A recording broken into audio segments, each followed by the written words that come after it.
Saya di sini akan menjelaskan anatomi fisiologi dari paru-paru.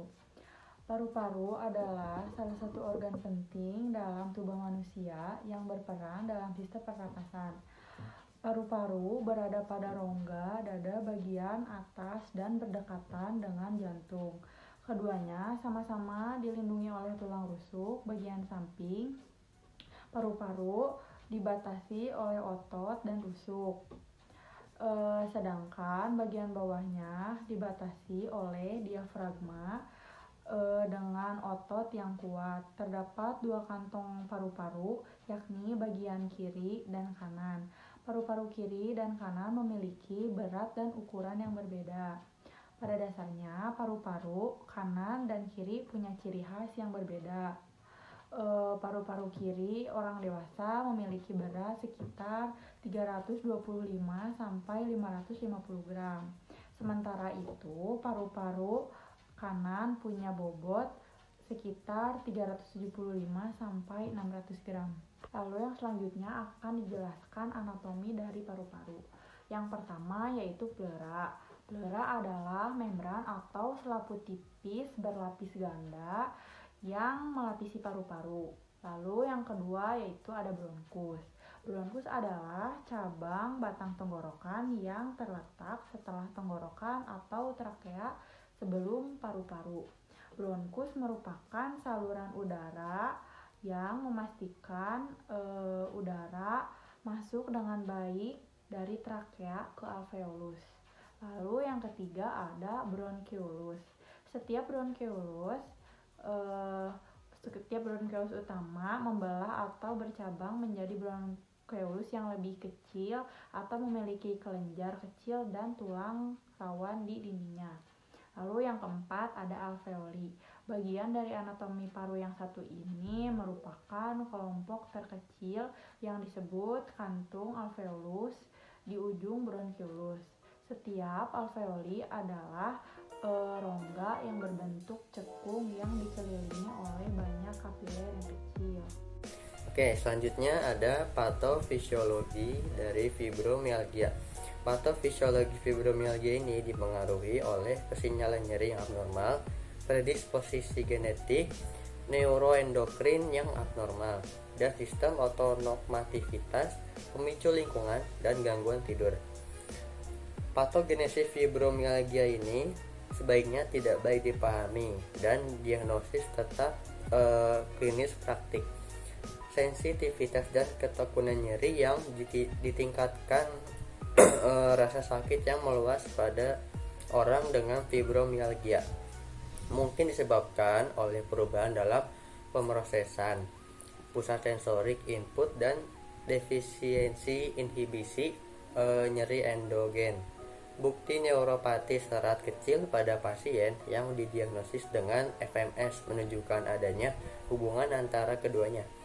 Pengakuan SFN baru-baru ini dalam subkelompok signifikan pasien dengan FMS memperkuat hipotesis disautonomia neuropatik dan memvalidasi nyeri fibromialgia tersebut. Pengembangan dan validasi pengobatan farmakologis dan perilaku yang efektif untuk gangguan ini akan dibantu oleh kemajuan pemahaman tentang patofisiologi fibromialgia dan jenis ASD lainnya.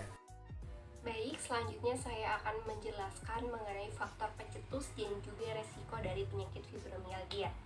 Nah, fibromialgia ini ditandai dengan perubahan stimulasi saraf berulang yang mempengaruhi otak dan juga sumsum tulang belakang. Perubahan ini mengakibatkan peningkatan bahan kimia tertentu dalam otak yang menandakan rasa sakit, sehingga tubuh kita lebih sensitif terhadap rasa sakit. Nah, adapun penyebab dari fibromialgia ini belum diketahui secara tepat, tapi ada beberapa kondisi yang diduga terkait dengan faktor fibromialgia ini. Yang pertama ada perubahan stimulasi genetik, yang kedua ada gangguan tidur, gangguan secawa kimia di dalam otak, riwayat cedera, infeksi, operasi, dan juga kejadian traumatis, perubahan pola makan yang buruk, dan juga perubahan waktu tidur seperti kerja shift. Nah, adapun faktor resiko dari penyakit fibromialgia ini, penyakit fibromialgia ini diketahui lebih rentan menyerang wanita kisaran usia 30 hingga 50 tahun. Nah, adapun kondisi itu mempengaruhi yang pertama usia.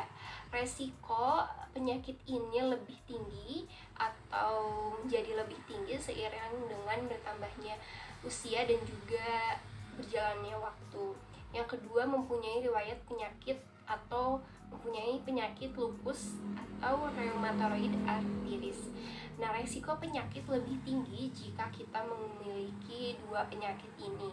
Yang ketiga, ada jenis kelamin.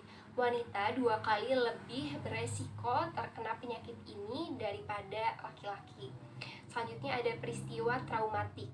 Beberapa peristiwa tersebut termasuk kecelakaan mobil dan gangguan stres pasca trauma atau PTSD. Yang selanjutnya ada cedera berulang. Cedera akibat tekanan berulang pada sendi seperti sering menekuk lutut. Yang terakhir ada bentuk tubuh. Orang dengan obesitas beresiko lebih tinggi terkena penyakit fibromialgia ini. Di sini saya akan menjelaskan epidemiologi fibromialgia. Fibromialgia adalah kelainan yang sering ditemui dicirikan oleh adanya nyeri muskuloskeletal kronik yang menyebar luas disertai rasa kelelahan dan ditandai dengan tender point pada penekanan otot, ligamen, dan insersi tendon dengan penyebaran yang simetris. Kekakuan, mudah lelah, parestesi, dan gangguan tidur. Fibromialgia lebih banyak menyerang perempuan dibandingkan laki-laki dengan rasio 9:1. Prevalensi fibromialgia pada populasi umum di Amerika Serikat untuk perempuan ialah 3,4%, sedangkan untuk laki-laki adalah 0,5%. Fibromialgia juga lebih sering ditemukan pada perempuan di atas 50 tahun. Oke, baiklah. Mungkin cukup sekian dari kelompok kami.